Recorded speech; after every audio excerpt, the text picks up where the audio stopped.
The grandfather clock in the corner of the living room ticked with a slow, rhythmic finality, the only sound in the otherwise breathless quiet of my apartment. I sat in my favorite velvet armchair, the one my daughter Sarah had bought me for my 70th birthday. I was 72 now. My name is Margaret Hills, and for the better part of 4 decades, I had been the foundation, the scaffolding, and the emergency fund for my family. But tonight, as I looked at the piece of paper trembling slightly in my hand, I wasn't a mother, or an ex-wife, or a savior. I was just a woman who had finally woken up. In my right hand was a crystal glass of Merlot, poured a little heavier than usual. In my left was a thick, cream-colored envelope bearing the unmistakable embossed logo of the First National Bank. The letter inside wasn't addressed to me, though it was mailed to my legal address. It was addressed to my son, Jason, and the word stamped across the top in bold, unforgiving black ink read, "Foreclosure." I took a slow sip of the wine. It tasted like dark cherries and oak, but mostly it tasted like freedom. I didn't panic. My chest didn't tighten the way it used to whenever Jason found himself in trouble. My phone, sitting on the coffee table, was completely silent. I knew he was out there right now, probably scrambling, probably terrified, realizing that the safety net he had spent his entire adult life bouncing on had finally been cut. To understand how a mother could sit in the quiet comfort of her home and calmly drink wine while her 35-year-old son faced financial ruin, you have to understand the decades of bleeding that preceded it. They say that as a black woman in America, you are born with an invisible cape draped over your shoulders. You are expected to be strong. You are expected to endure. When my husband Robert walked out on us 20 years ago to find his authentic self, which apparently resided in a sports car and a string of younger women, I didn't have the luxury of falling apart. Jason was 15 at the time, right at that fragile age where a boy can either harden into a man or shatter into a million jagged pieces. I chose to protect him. I worked double shifts as a hospital administrator. I skipped my own dental appointments to pay for his basketball camps. I drained the first layer of my retirement savings to put him through a state college that he ultimately dropped out of. I was driven by that relentless, suffocating thing called mom guilt. I convinced myself that because he grew up in a broken home, because his father was a fleeting shadow who only showed up for holidays and photo ops, it was my sacred duty to shield Jason from the harsh edges of the world. When he was 30 and claimed the job market was rigged against him, I dipped into my savings again to buy the 3-bedroom ranch house on Sycamore Drive. "Just to get you on your feet, baby," I had told him, signing the mortgage papers as the primary guarantor. When his car broke down, I bought the Honda. I paid the insurance. I paid the property taxes. I was the silent, invisible engine powering the illusion of his adulthood. But illusions, no matter how much money you pour into them, eventually crack. The crack turned into a shattering glass window last Sunday. It was supposed to be a normal family dinner at the house on Sycamore, the house I paid for. I had spent all morning preparing a standing rib roast, Jason's favorite, and carried it carefully in my ceramic dish up the driveway. When I walked in, the air in the house felt entirely different. The warm, earthy tones I had helped Jason pick out for the living room had been painted over with a sterile, icy gray. Sitting on my couch, legs tucked beneath her in a posture of practiced elegance, was Chloe. Chloe was Robert's newest wife. At 38, she was only 3 years older than my son, a fact that never stopped turning my stomach. She was a self-proclaimed spiritual life coach, a woman who dressed exclusively in beige linen and spoke entirely in the kind of psychological buzzwords she scavenged from social media. Robert sat beside her, looking older than his 74 years, nodding along to whatever she was saying. And then there was Jason, my son. He didn't come to the kitchen to help me with the heavy roasting pan. He barely looked up from his phone when I walked in. "Maggie, you brought meat," Chloe said, her voice dripping with that fake, honeyed concern she always used to patronize me. "You know, Jason and I have been discussing the heavy, toxic energy of processed animal trauma. We're trying to elevate the vibration in this space." I forced a polite smile, feeling the familiar ache in my knees as I set the heavy pan on the granite counter. "Jason has loved my rib roast since he was 10 years old, Chloe. I think his vibration will survive dinner." Jason finally looked up, his jaw set in a hard, defiant line. "Actually, Mom, Chloe's right. You never listen. You just barrel in here doing what you want to do, forcing your old habits on me." I froze, the potholder still in my hand.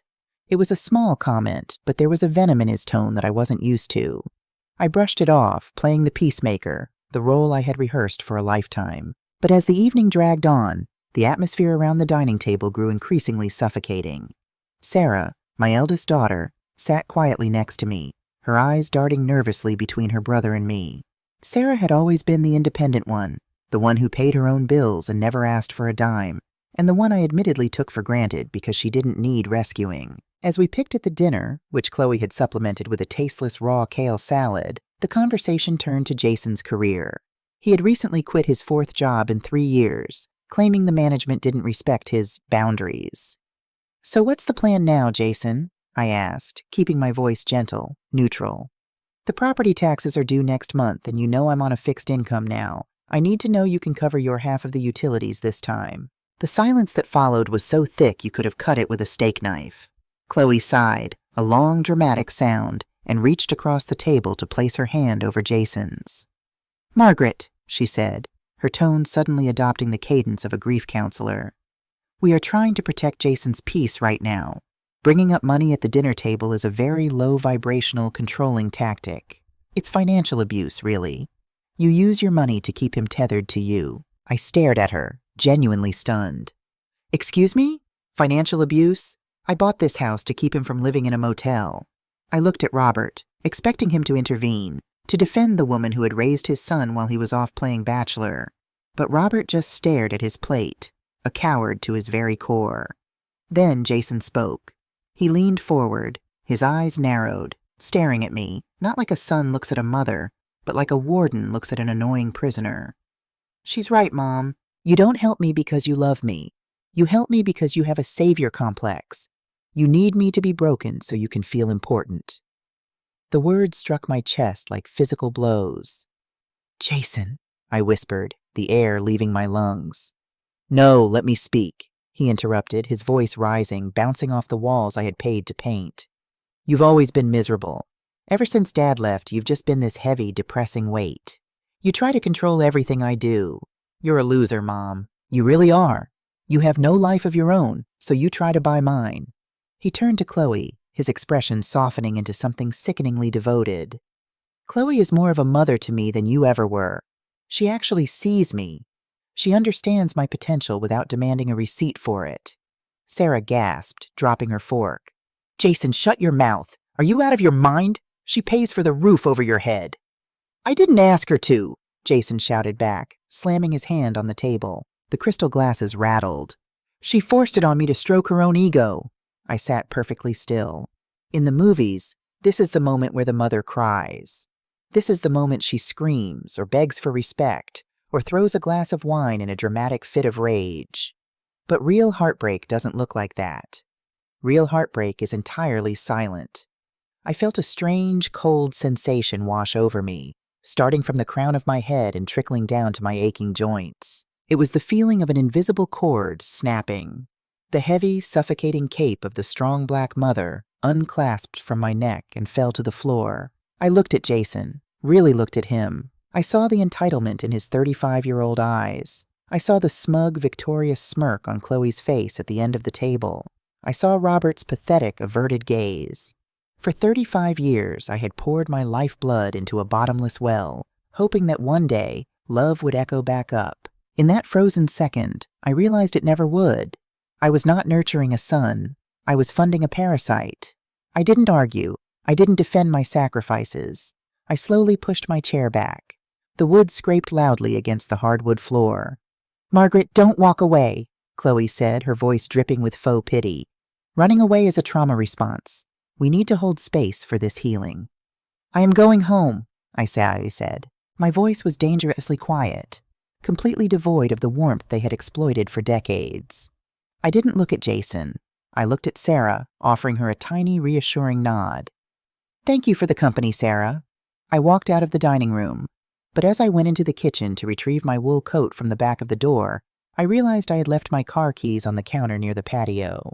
The sliding glass door to the backyard was open just a crack, letting in the crisp autumn air. I reached for my keys, but a sound stopped my hand in midair.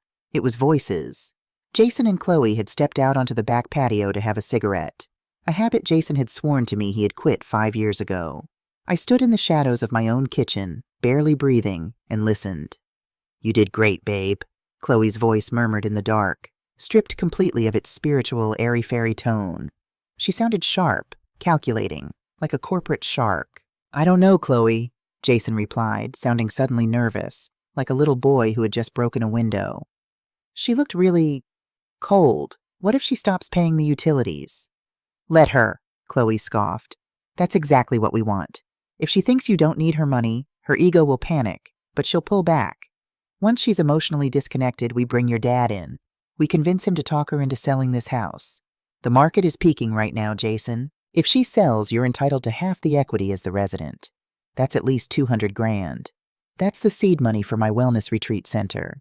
We can't do that if she's hovering over this property like a hawk." "She loves this house," Jason said weakly. "She views it as my inheritance." "She's desperate for your approval," Chloe corrected him, striking a match. I smelled the sulfur, then the bitter tang of tobacco. "She's a lonely, guilty old woman. You hit her right where it hurts tonight. You established dominance. Give it a week of silence and she'll be begging to buy her way back into your good graces.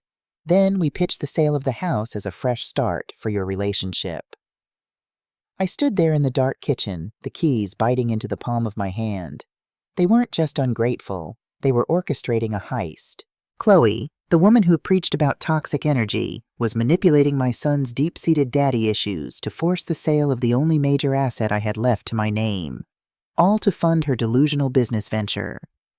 And my son, the boy I had rocked to sleep through fevers, the boy whose broken bones I had paid to set, the man whose life I was currently financing, was a willing accomplice, ready to strip me bare just to impress a woman who was using him.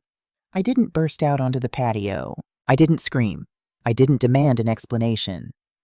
When you discover that the house you've been lovingly maintaining is entirely infested with termites, you don't yell at the bugs.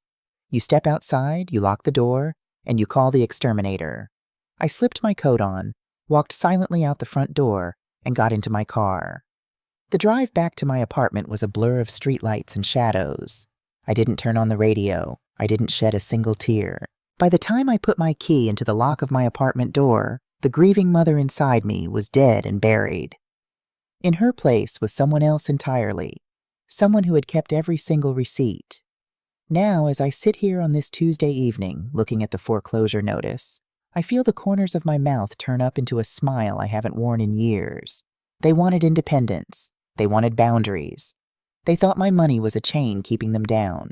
Tomorrow morning, they were going to learn what happens when the bank, not a mother, holds the leash. Monday morning arrived with a cold, pale sunlight that sliced through the blinds of my bedroom. For the first time in 35 years, I did not wake up thinking about my son. I did not check my phone for panicked text messages about overdrawn accounts or broken water heaters. I woke up, stretched my aching back, and felt an unfamiliar, magnificent emptiness. I walked into the kitchen and brewed a pot of coffee. Black. No cream, no sugar. I didn't need anything sweet today. After breakfast, I unlocked the heavy oak filing cabinet in my home office. Inside was the meticulously organized paper trail of my life's greatest mistake. I pulled out the thick manila folder labeled Sycamore House and another labeled Jason, Auto and Insurance. I sat at my desk, tracing my fingers over the original mortgage documents, the property tax receipts, the endless ledger of wire transfers. My name, Margaret Hayes, was stamped on every single line of financial responsibility. Jason's name was only there as the occupant, a courtesy title that carried no weight, no risk, and no obligation. I placed the folders into my leather tote bag, picked up my car keys, and drove downtown to the law offices of Vance & Associates. Eleanor Vance was a woman who did not waste words. At 58, she had silver hair cropped into a sharp bob, piercing blue eyes, and a reputation as one of the most ruthless family and estate attorneys in the state. She had handled my divorce from Robert 2 decades ago, securing my pension when Robert had tried to claim half of it to fund his midlife crisis. She knew my history, she knew my family, and most importantly, she knew the law. I sat in the stiff leather chair across from her massive mahogany desk and placed the folders down between us. "Good morning, Margaret," Eleanor said, folding her hands over her notepad. "You sounded remarkably calm on the phone yesterday. Usually, Sunday evening calls to my emergency line involve tears or police sirens. No tears, Eleanor, I said, my voice steady. And no sirens, at least not yet.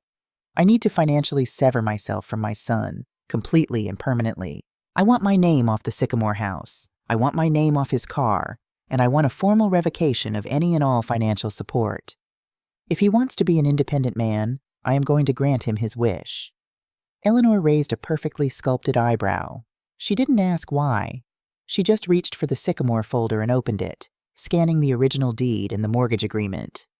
The car is easy, Eleanor said, her eyes darting across the pages. You hold the title. We can legally demand he return the property or sign the title over to him and remove you from the insurance liability. But the house is complicated, Margaret. You are the primary guarantor. You own the property, even if he lives there. You can't just remove your name from a mortgage. You either have to sell the property, or Jason has to refinance it in his own name. And given his employment history, no bank is going to approve him for a mortgage. Then I will stop paying it, I said flatly. Let the bank foreclose. Eleanor stopped reading and looked up at me, her expression turning deadly serious. Margaret, you have pristine credit. A foreclosure will tank your credit score. It will remain on your record for 7 years. Are you truly willing to burn your own financial standing just to teach him a lesson? I am 72 years old, Eleanor, I replied, leaning forward. My retirement is fully funded in cash and secure bonds. My apartment is paid off. I own my car outright. I don't need a credit score to buy a television or take a vacation. My credit score is a hostage Jason has been holding a gun to for years. I am telling you to shoot the hostage. A slow, appreciative smile crept onto Eleanor's face. All right then. Before we draft the severance and the eviction notices, let me pull a comprehensive credit report and property lien check, just to make sure there are no surprises attached to the Sycamore address. Give me 5 minutes. She turned to her computer, her manicured fingers flying across the keyboard. I sat back, sipping the sparkling water her assistant had brought me, feeling lighter by the minute. Then the clicking stopped. The silence in the office shifted. It wasn't the comfortable silence of legal paperwork. It was the sudden, heavy silence of a bomb being discovered. Eleanor stared at her monitor. The faint blue light reflected off her glasses. Her lips pressed together into a thin, grim line. Margaret, she said softly. The tone of her voice made the hairs on my arms stand up. When did you authorize a second mortgage on the Sycamore house? I frowned, gripping the armrests of my chair. I didn't. I paid a 20% down payment 10 years ago, and I've paid the primary mortgage every month since. There is no second mortgage. Eleanor turned her monitor so I could see it. According to the county registry and your Equifax report, 14 months ago, a home equity line of credit, a HELOC, was taken out against the Sycamore property in the amount of $75,000. The line has been entirely maxed out, and because you are the primary owner on the deed, your signature was required to authorize it. The air in the room vanished. The numbers on the screen blurred. $75,000. 14 months ago, I whispered, doing the mental math. 14 months ago was when Jason claimed he was going on a spiritual retreat to Tulum with Chloe to heal his workplace trauma. A month after that, they spent 3 weeks in a luxury ski lodge in Aspen.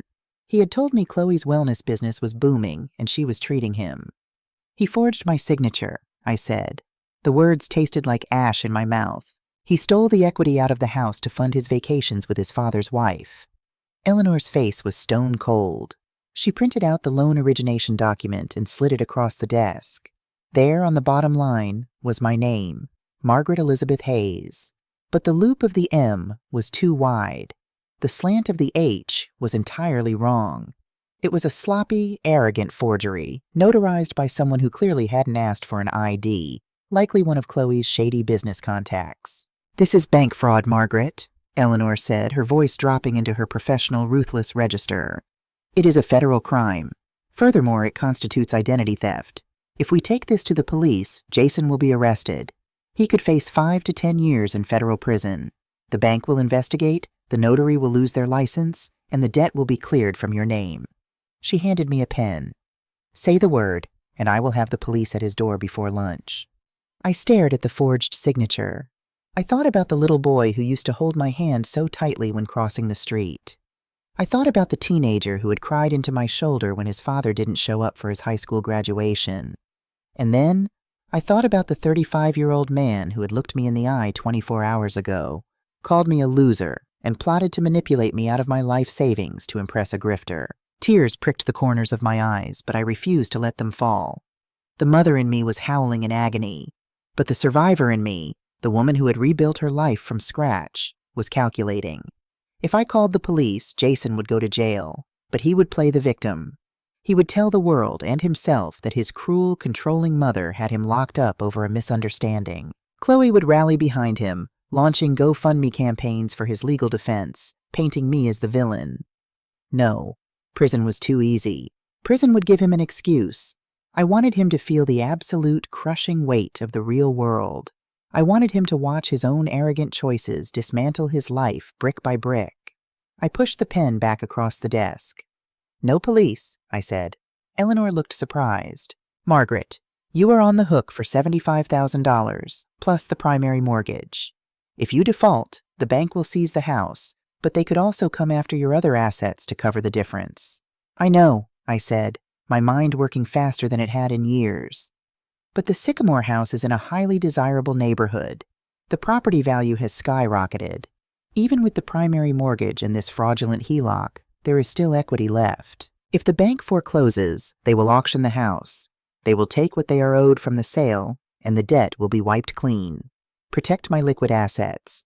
Move my cash and my personal apartment into an irrevocable trust by the end of the week. Make me legally untouchable." Eleanor's eyes widened slightly as she caught on to my strategy. "Once my assets are protected," I continued, my voice cold as ice, "I will stop paying both mortgages. The bank will initiate foreclosure. Jason will receive the eviction notice from the bank, not from me. He will have to answer to federal creditors. I want to draft a formal severance letter today. I am cutting him off." Eleanor leaned back in her chair, a look of profound respect crossing her features. "You are going to let the bank do your dirty work. You're going to let him sink his own ship." "He wanted independence," I said, standing up and smoothing my skirt. "I am going to give it to him. In writing." 3 days later, I sat at a small corner table in a local upscale coffee shop. It was Thursday afternoon. I had ordered a black coffee and placed a thick, sealed envelope on the table in front of me. At exactly 2:15 p.m., the bell above the door chimed, and Jason walked in. He was dressed in a tailored linen shirt, doubtless picked out by Chloe, and sunglasses that he kept on even inside the dimly lit cafe. He walked with a swagger, a distinct arrogance of a man who believed he held all the cards. Chloe's plan was clearly in motion. He thought I had called this meeting to grovel, to beg for his forgiveness, to offer him whatever he wanted just to restore the peace. He slid into the chair across from me, not bothering to take off his sunglasses. He didn't order a drink. "Look, Mom," he started, his tone dripping with practiced condescension. "I'm glad you reached out. Chloe and I have been talking, and we're willing to forgive the toxic energy you brought to dinner on Sunday. But there have to be boundaries moving forward. We feel that your financial control over my living situation is stunting my personal growth. We think it's time to discuss selling the Sycamore house." I didn't blink. I didn't interrupt. I just let him recite the script Chloe had written for him. "We figure," he continued, leaning back and crossing his arms, "that with the market right now, you can sell it, take your initial investment back, and give me half the equity as a launch pad. It's the right thing to do to heal our relationship." I looked at the son I had birthed, raised, and bankrupted myself for. I felt absolutely nothing. The cord wasn't just cut, it was cauterized. I reached forward and slid the thick envelope across the table. "What's this?" he asked, a smirk playing on his lips. "The listing agreement?" "Open it," I said quietly. Jason picked up the envelope, tore the flap, and pulled out the crisp legal documents Eleanor had prepared. He flipped to the first page. His smirk faltered. "What the hell is a declaration of financial severance?" he muttered, his eyes scanning the dense legal jargon. "It means," I said, my voice perfectly measured, "that as of 9 o'clock this morning, I have canceled the auto pay on the primary mortgage for the Sycamore house. I have canceled the homeowner's insurance. I have removed my credit card from the water, gas, and electric utilities. And I have signed the title of the Honda over to you meaning the insurance is now your legal responsibility. If you do not insure it by midnight, your license will be suspended." Jason ripped his sunglasses off. His eyes were wide, the arrogance evaporating into raw, unfiltered panic. "Mom, you can't do that. The mortgage is $3,000 a month. I don't have that kind of money. The house will go into foreclosure." "I know," I said. "The bank will be sending the initial default notice in 30 days. You have about 60 days before the sheriff shows up to change the locks." "Are you insane?" he hissed, leaning over the table, his face turning red. "You're going to ruin your own credit. You own the house." I leaned forward, mirroring his posture, but my face was carved from stone. "My assets are protected in an irrevocable trust, Jason. My credit score is irrelevant to me now, but your living situation is entirely relevant to you." He scoffed, a desperate, breathless sound. "You're doing this because you're mad about dinner? Because Chloe called you out? This is exactly the toxic, controlling behavior we were talking about. You're trying to punish me." "No, Jason," I said, my voice dropping to a whisper that made him freeze. "I'm not punishing you for dinner. I am punishing you for the $75,000 home equity line of credit you fraudulently opened in my name 14 months ago." All the color drained from his face. The red flush of anger was instantly replaced by a sickly, chalky white. His mouth opened, but no sound came out. "Tulum," I said smoothly. "Aspen, the designer clothes. I saw the origination documents, Jason. I saw the signature. It was a sloppy forgery." "Mom, he stammered, his hands beginning to shake. "I was going to pay it back. Chloe's business is about to take off. We just needed a bridge loan. I didn't want to worry you." "You committed federal bank fraud," I corrected him. "My lawyer advised me to call the police. She told me you would face 5 to 10 years in a federal penitentiary." Jason swallowed hard. I could see the pulse pounding frantically in his neck. "Please," he whispered, the fake independence completely shattered. He looked like a terrified child. "Mom, please don't call the police. I'll fix it. I'll get a job. Chloe can take out a business loan and pay it off, please." I picked up my purse and stood up from the table. "I didn't call the police, Jason," I said, looking down at him, "because putting you in a cell would give you someone else to blame. I am not going to be your warden, and I am certainly no longer your mother." I pushed my chair in. "The second mortgage requires a $2,000 monthly minimum payment. With the primary mortgage and the utilities, you need to find about $6,000 a month, starting right now, just to keep the lights on and the bank at bay. You wanted independence from my toxic money. You have it." "Mom, wait," he pleaded, half standing from his chair, reaching out toward me. "Where am I supposed to go? What am I supposed to do?" I paused, looking at him one last time.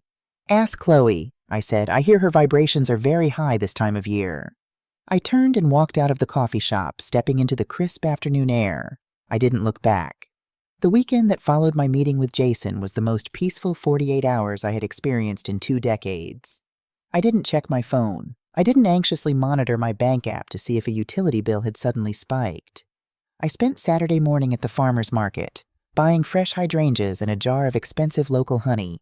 Indulgences I usually denied myself because I was always quietly hoarding pennies for Jason's next inevitable crisis. On Sunday, it rained. It was a torrential, relentless downpour that battered against the windows of my apartment. I sat in my velvet armchair with a cup of chamomile tea, watching the water streak down the glass. Somewhere across town, in the house I had paid for, a much fiercer storm was making landfall. The silence broke on Monday morning. My phone vibrated on the kitchen counter. The caller ID flashed Sarah's name. My daughter rarely called during her work hours unless it was an absolute emergency. I picked it up, bracing myself. "Mom," Sarah said, her voice a mixture of breathless disbelief and raw anxiety. "What on earth did you do?" I took a slow sip of my coffee. "Good morning to you too, sweetheart. I assume your brother has been in touch?" "In touch? He's been practically vibrating out of his skin." Sarah let out a harsh, incredulous laugh. "He called me at 6 o'clock this morning. He was hyperventilating, Mom. He told me you lost your mind, that you're maliciously letting the Sycamore house go into foreclosure, and that you cut off his car insurance. He begged me for a $5,000 bridge loan to cover his immediate expenses. He said if I didn't help him, he'd be out on the street." "And what did you tell him?" I asked, feeling a brief flare of maternal protectiveness for Sarah. She had her own mortgage, her own life. She shouldn't have to carry his weight. I told him absolutely not, Sarah said firmly. I told him I don't have $5,000 just lying around to fund his lifestyle. But Mom, is it true? Did you really cut him off entirely? I did, I said, my voice steady. I pulled the plug, Sarah. The house, the car, the bills, all of it. Sarah was quiet for a long moment. When she finally spoke, her voice was thick with emotion. Mom, I've been waiting for you to do this for 10 years, but the house? You put so much of your own money into that place. You're just going to let the bank take it? Sarah, listen to me very carefully, I said, leaning against the counter. There is something Jason didn't tell you this morning. 14 months ago, Jason forged my signature and took out a $75,000 home equity line of credit against the Sycamore house. He maxed it out. He used it to pay for his vacations with Chloe and to fund her ridiculous lifestyle. Sarah gasped. The sound was sharp, like she had been physically struck. He forged your signature? Mom, that's a felony. That's federal fraud. I know, I said quietly. Eleanor Vance pulled the records. I have the forged documents in my possession. Did you call the police? She demanded, her protective instincts flaring up. Mom, you have to press charges. He stole from you. He could have ruined you. I'm not calling the police, Sarah. I've protected my assets. But I am not paying off his stolen debt. If I press charges, he gets to play the martyr. He gets to tell the world that his cruel mother put him in a cage. But if I just walk away, he has to face the bank, the creditors, and the reality of his own actions. He has to save himself, or he has to sink. My God, Sarah whispered. He really thought he could just steal from you and you'd never find out, or that you'd just cover for him like always. She paused, taking a shaky breath. He told me he was going to Dad's house today. He said Dad would understand and help him sort this out. I couldn't help the dry, bitter chuckle that escaped my lips. Let him go to Robert, I said. Let the two of them figure it out. It is no longer my circus, and those are no longer my monkeys. We hung up a few minutes later, Sarah promising to keep her distance from Jason's fallout. I felt a profound sense of pride in my daughter. She had survived the wreckage of our family with her spine intact. I didn't have to wait long to hear how Jason's visit to his father went. Tuesday evening, as the sun was dipping below the horizon, casting long, bruised shadows across my living room floor, my phone rang again. This time it was Robert. I stared at the screen for a full minute before answering. Hello, Robert, I said, keeping my tone as neutral as if I were speaking to a telemarketer. Margaret, Robert barked. His voice had that familiar, pompous edge, the tone of a man who believed his mere presence commanded authority. What the hell is going on with Jason? He came to my house yesterday looking like a ghost. He says you've completely lost your grip on reality. You're letting his house go into foreclosure over a petty argument at dinner? It wasn't a petty argument, Robert. And it isn't his house. It's mine. Or rather, it belongs to the bank now. You are being incredibly vindictive, Robert scolded, stepping effortlessly into his role as the morally superior patriarch, a role he only played when it cost him nothing. He's our son, Margaret. You don't just abandon your child because his wife hurt your feelings. Chloe is very intuitive. She sensed your hostile energy from the moment you walked in. You're punishing Jason because you're jealous of the bond he has with her. I closed my eyes, taking a deep, centering breath. It was astounding how a man could live on this earth for 74 years and learn absolutely nothing. Robert, I said smoothly, cutting through his self-righteous monologue. If you are so deeply concerned about your son's housing situation, you are more than welcome to pay his mortgages. It's about $6,000 a month, give or take. Step up to the plate. Be the father you always pretended to be in the country club newsletters. He scoffed loudly. I just might, Margaret. Unlike you, I don't use my money to manipulate my children. I'm going to meet with my broker tomorrow morning. I'll pull the funds from my liquid investment accounts and cover his arrears. I will show him what unconditional love actually looks like. Be my guest, Robert, I said, and pressed the end call button. I slept soundly that night. The next afternoon, the phone rang again. It was Robert. I almost didn't answer, anticipating another lecture on my moral failings. But when I swiped the green button and lifted the receiver to my ear, the voice on the other end didn't sound like Robert at all. It sounded like a man who had just watched his entire world burn to the ground. Margaret, he whispered. His voice was hoarse, stripped of all its usual arrogance. It sounded thin, reedy, and incredibly old. I'm here, Robert. Did you speak with your broker? The money, Robert choked out, the sound catching in his throat like a sob. The money is gone. I sat up straight, putting my book down on the side table. What do you mean the money is gone? I logged into the joint accounts this morning before calling the broker, Robert said, his words tumbling out in a panicked, disjointed rush. The high-yield savings, the mutual funds I hadn't locked into the retirement trust. It's gone, Margaret. All of it. There's barely $2,000 left. I frowned, a cold chill of realization creeping down my spine. Robert, that was over $150,000. Did you get hacked? No, he sobbed, the sound pathetic and hollow. It was Chloe. I didn't say anything. I just let the silence pull the rest of the confession out of him. I confronted her, Robert continued, his voice breaking. She didn't even deny it. She said her wellness center was struggling. The retreats weren't booking. She said she needed capital to keep the lease on the commercial space, and she was going to pay it back once the energetic blockages in the business cleared. Margaret, she bled me dry. She's been siphoning $10,000–$15,000 a month for a year and a half. I never checked the statements because I trusted her. The grand cosmic irony of it all settled over me like a heavy velvet blanket. Robert, the man who had left me because I was too practical and boring, the man who had chased the shimmering illusion of a younger, spiritual wife, had been played for an absolute fool. The woman who constantly preached about toxic energy was a financial vampire. And the best part? Jason had gone to Robert for a bailout, only to accidentally force Robert to open the books and discover his own ruin. By cutting Jason off, I had inadvertently detonated the bomb ticking under Robert's life. I'm sorry, Robert, I said. And surprisingly, a small part of me meant it. I wouldn't wish the betrayal of a spouse on my worst enemy, but I also wasn't going to save him. You chose her. You let her manage your life. She's packing her bags, Robert wept. She said she can't be in a low-vibrational environment right now. She's leaving me, Margaret. What am I going to do about Jason? Nothing, I said softly. You have nothing left to give him, Robert. You both have to face the music now. I hung up.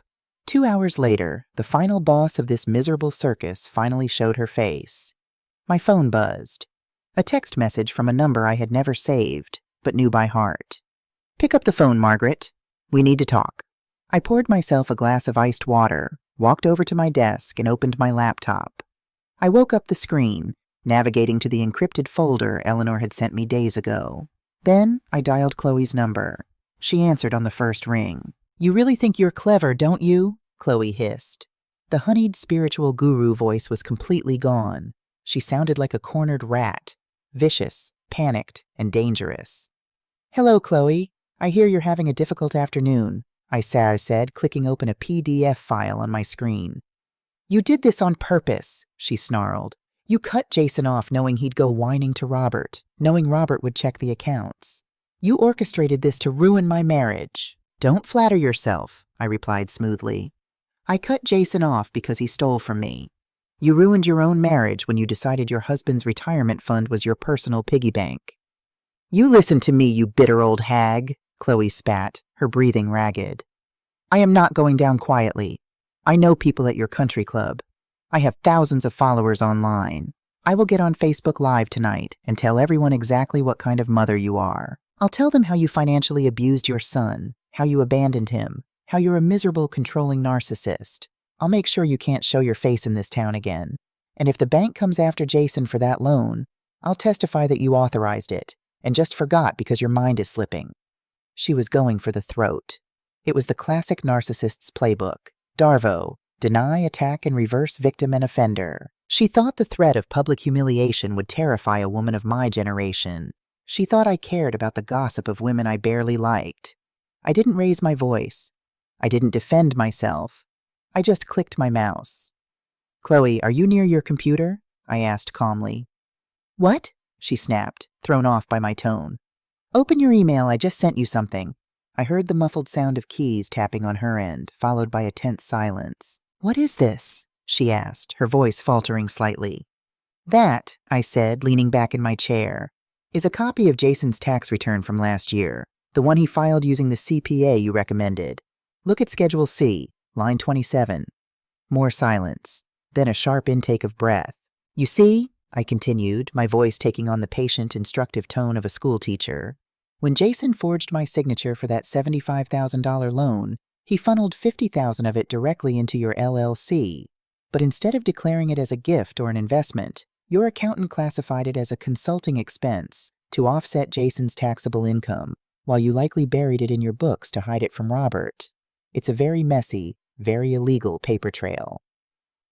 You stole his tax returns, she stammered, the venom in her voice replaced by pure, icy dread. I didn't steal anything. He used my home address for his mail, and as his primary financial guarantor, I kept copies of everything to protect myself, which turns out to be a very good habit. I took a sip of my water. If you post a single word about me on Facebook, Chloe, or if you ever speak my name at that country club, or if you even look in my direction again, I will forward this entire PDF, along with the forged loan documents, directly to the Criminal Investigation Division of the IRS. The silence on the line was absolute. I could practically hear her heart hammering against her ribs. The IRS doesn't care about your high vibrations, Chloe, I whispered softly into the phone. They care about tax evasion and federal bank fraud. You and Jason will share a cell block. Margaret, please, she whispered.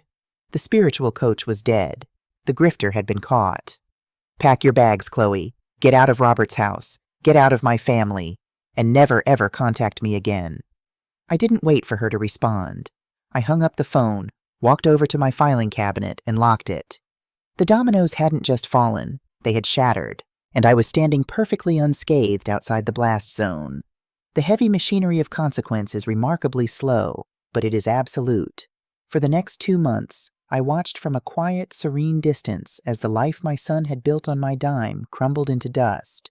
I didn't gloat. I didn't send him "I told you so" text messages. I simply let the silence do the work. I later learned from Sarah, who was watching the disaster unfold through a network of mutual acquaintances, that Jason and Chloe's relationship had deteriorated into a toxic war zone within days of my phone call. Stripped of Robert's stolen retirement funds and my endless stream of bailout money, the illusion of their high vibrational romance evaporated. Poverty, as it turns out, is a terrible environment for a spiritual guru, but the most beautiful piece of justice, the one that still makes me smile when I sip my morning coffee, was something I didn't even orchestrate. I had fully intended to keep my promise to Chloe. I never sent her fraudulent tax documents to the IRS. I didn't have to. Jason did it for me. Desperation makes people do incredibly stupid things.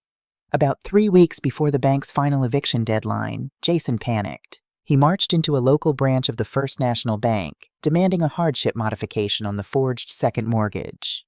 The loan officer, a man who actually did his job, asked Jason for proof of current or future income to justify restructuring the debt. In a move of staggering arrogance and stupidity, Jason handed over a thumb drive containing all of Chloe's business projections, including the commingled ledgers, the fake consulting expenses, and the tax returns he had used to funnel my stolen equity into her LLC. He thought he was proving that a massive windfall was just around the corner. Instead, he handed a federal bank undeniable, documented proof of money laundering and tax fraud. The bank's underwriting department flagged the file immediately. By federal law, they were required to report the discrepancy to the authorities. Within 48 hours, the IRS froze Chloe's business accounts. The state tax board initiated an immediate, aggressive audit. Chloe, facing imminent federal charges and completely out of other people's money, packed her beige linen clothes into her SUV and fled to her sister's house in Oregon, leaving Jason completely alone in a house he was about to lose. Eviction day arrived on a freezing Tuesday morning in late November. I didn't plan to be there. I had a hair appointment and a lunch date with a girlfriend. But the route to the salon took me right past the mouth of Sycamore Drive. A sudden quiet urge pulled at my steering wheel. I turned down the street and parked half a block away from the house I had bought 10 years ago. The scene was chaotic, humiliating, and brutally final. 2 county sheriff's deputies were standing on the front porch, arms crossed, while a crew of bank-hired movers dragged Jason's life out onto the dead grass. I watched as the gray velvet couch, the one Chloe had insisted they buy because my old floral one had stagnant energy, was dumped unceremoniously onto the curb. Boxes of kitchenware, unbagged clothes, and a flat-screen television followed, piling up like trash on collection day. Jason was sitting on a plastic storage bin at the end of the driveway. He looked entirely defeated. He was unshaven, his hair a mess, wearing a wrinkled sweatshirt. He held his phone to his ear, his posture hunched. From my car, I couldn't hear the conversation, but I didn't need to. I knew exactly who he was calling. He was calling his father. He was begging Robert for a couch to sleep on, for a corner of the basement, for just a few days to figure things out. I watched Jason pull the phone away from his ear, staring at the screen in disbelief. Robert had hung up on him. Robert, who was currently sitting in an empty house, fielding calls from his own bankruptcy lawyers because of Chloe, had finally locked his doors. Jason dropped his head into his hands. He had no wife. He had no father. He had no house, no credit, and no car. Because without my insurance money, the state had suspended his registration, and he had been forced to sell the Honda to a scrapyard just to buy groceries. He was 35 years old, and he was finally, terrifyingly alone in the world. I put my car in drive and pulled away from the curb. I didn't roll down the window. I didn't honk. I just drove toward the rest of my life, leaving him to figure out his.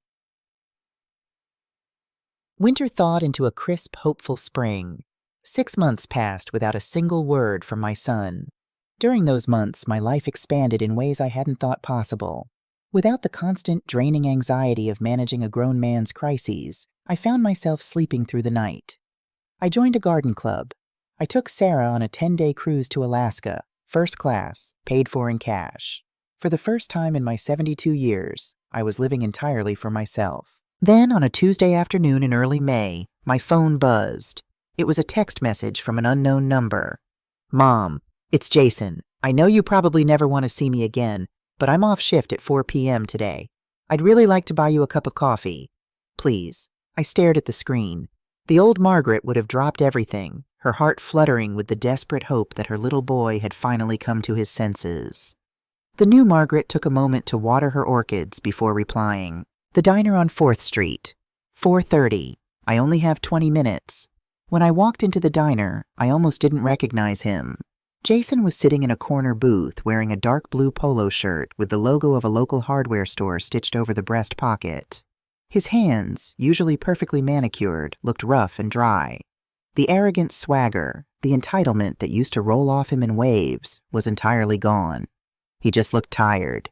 I slid into the booth across from him. He had already ordered me a black coffee.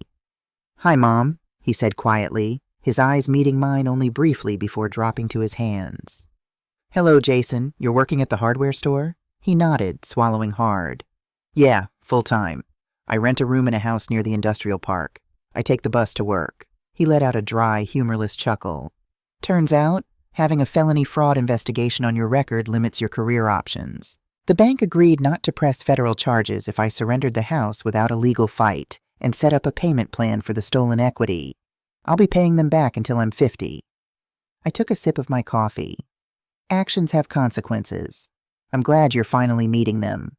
He looked up at me, and for the first time in over a decade, his eyes were completely clear. There was no manipulation there, no Chloe whispering in his ear. "I'm sorry," he said. The words cracked in the middle. Tears welled up in his eyes, spilling over his lashes and tracking down his face.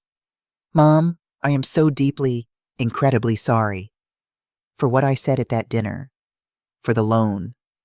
For taking you for granted. For everything." He wiped his face with the back of his rough hand. "You gave me everything, and I treated you like a bank account. I blamed you for Dad leaving because it was easier than admitting that I wasn't man enough to stand on my own 2 feet. You aren't a loser, Mom. I was, and I'm paying for it every single day." I sat back against the vinyl booth, letting his apology wash over me. It was genuine. The pain in his voice was real, forged in the fires of actual, grueling reality. He had finally grown up, but he had to lose everything to do it. "I accept your apology, Jason," I said gently. A tiny spark of hope lit up his exhausted face. "You do?" "I do," I affirmed. "I forgive you. Carrying anger at my age is terrible for the joints."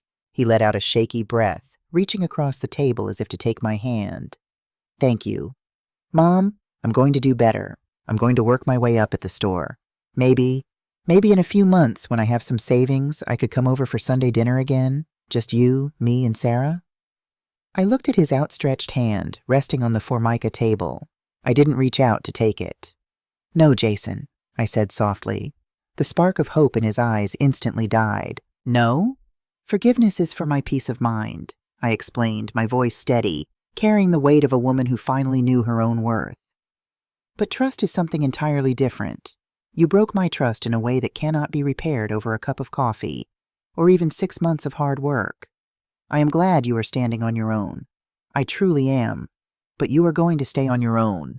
He pulled his hand back, looking as though I had slapped him. "You're never going to let me back in your life?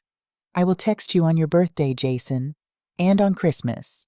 But my home is my sanctuary now, and my finances are permanently closed to you. We are not going back to the way things were." He nodded slowly, tears falling freely now, accepting the heavy, immovable boundary I had just placed between us. He had asked for boundaries at that horrible dinner. Now he had them. He wiped his eyes with a napkin and took a deep breath, trying to regain his composure. "I understand. I deserve that. I wish things had been different. I drove by the Sycamore house last week just to look at it. There were contractors everywhere. The neighbor told me someone bought it in cash at the bank's foreclosure auction. They're completely gutting the inside." A bittersweet smile touched my lips.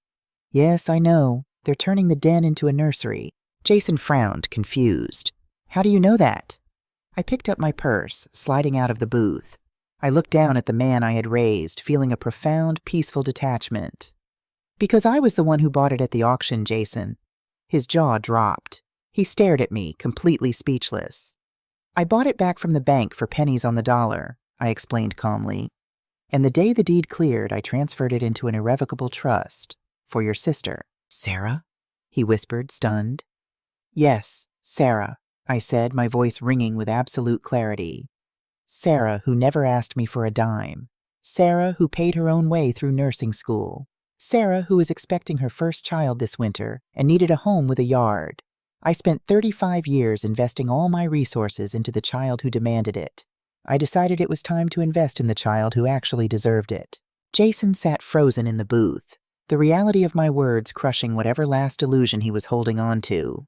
His inheritance, his safety net, his childhood home. It wasn't just gone. It was given to the sister he had always looked down upon. "Goodbye, Jason," I said. "I truly wish you the best." I didn't wait for him to respond. I turned and walked out of the diner, the bell chiming cheerfully as I pushed the door open. The afternoon sun was brilliant and warm, casting golden light over the pavement. I walked to my car, my steps light, my shoulders entirely unburdened. I didn't have a cape anymore. I didn't need one. I got into the driver's seat, rolled down the windows to let the fresh spring air in, and turned the key. The engine hummed to life. I pulled out of the parking lot, heading toward Sarah's new house to help her pick out paint colors for the nursery. I was Margaret Elizabeth Hayes. I was 72 years old, and my life was finally, beautifully, my own.